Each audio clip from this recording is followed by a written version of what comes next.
பிஸ்மில்லாஹ் ரஹ்மான் ரஹீம்.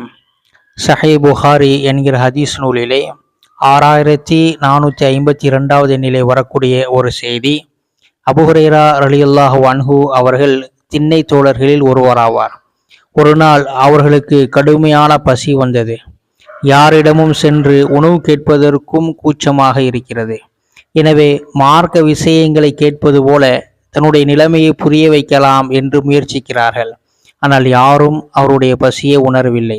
ஆனால் அல்லாஹ்வின் தூதர் அவர்கள் அவருடைய பசியை உணர்ந்தார்கள். அபூ ஹுரைரா அவர்களை அழைத்து தன்னுடைய வீட்டில் ஒரு கிண்ணத்தில் பால் கொண்டு வரும்படி சொன்னார்கள். அபூ ஹுரைரா அவர்கள் பால் கொண்டு வரும் வழியிலே, இதை நாம் கொஞ்சம் குடித்து விடுவோமா, நமக்கு தெம்பு கிடைக்குமே என்றார்கள். ஆனால் தன்னிடம் கொண்டு வர வேண்டும் என்பதுதான் அல்லாஹ்வின் தூதருடைய கட்டளை. எனவே கொண்டு சென்றார்கள்.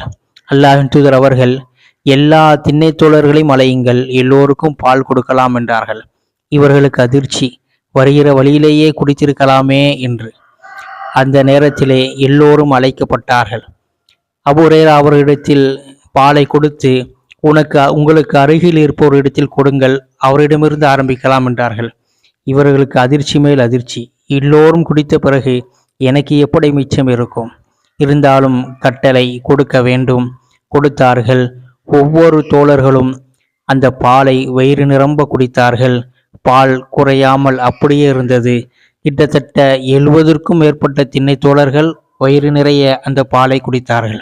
கடைசியாக அல்லாஹ்வின் தூதர் அவர்கள், நீங்களும் நானும் தான் மிச்சம் இருக்கிறோம், இப்போது நீங்கள் குடியுங்கள் என்று அபூ ஹுரைரா அவரிடத்தில் கொடுத்தபோது அவர்கள் பாலை குடித்தார்கள். வயிறு நிரம்பிவிட்டது.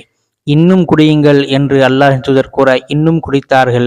பிறகு சொன்னார்கள், அல்லாஹ்வின் தூதரே, என் வயிற்றில் இடமில்லை, போதும் என்றார்கள். பிறகு அல்லாஹ்வை புகழ்ந்துவிட்டு அல்லாஹ்வின் தூதர் அவர்கள் பாலை குடித்தார்கள். மிச்சம் உள்ளதை குடித்தார்கள். இதில் நமக்கு கிடைக்க வேண்டிய பாடங்கள்: முதலாவது, உணவுப் பொருள் குறைவாக இருந்தாலும் பகிர்ந்து உண்ண வேண்டும், அதில் அல்லாஹ்வின் பரக்கத் இருக்கிறது. இரண்டாவது, நபியின் கருணை. சொல்லித்தான் ஒருவருடைய கஷ்டம் தெரிய வேண்டும் என்பதல்ல, அவரை புரிந்து கொண்டு அவர் மீது கருணை காட்டுவது, இது நம்முடைய பண்பாக ஆக்கிக் கொள்ள வேண்டும். மூன்றாவது, அல்லாஹ்வின் தூதர் அவர்கள் இறைவனிடமிருந்து வந்த நபிதான் அல்லாஹ்வின் தூதரான் என்பதற்கு இது ஒரு அற்புத அத்தாட்சியாக இருக்கிறது. ஆகவே இந்த பண்புகளை நாம் நம்முடைய வாழ்க்கையில் எடுத்து செயல்படுவோம்.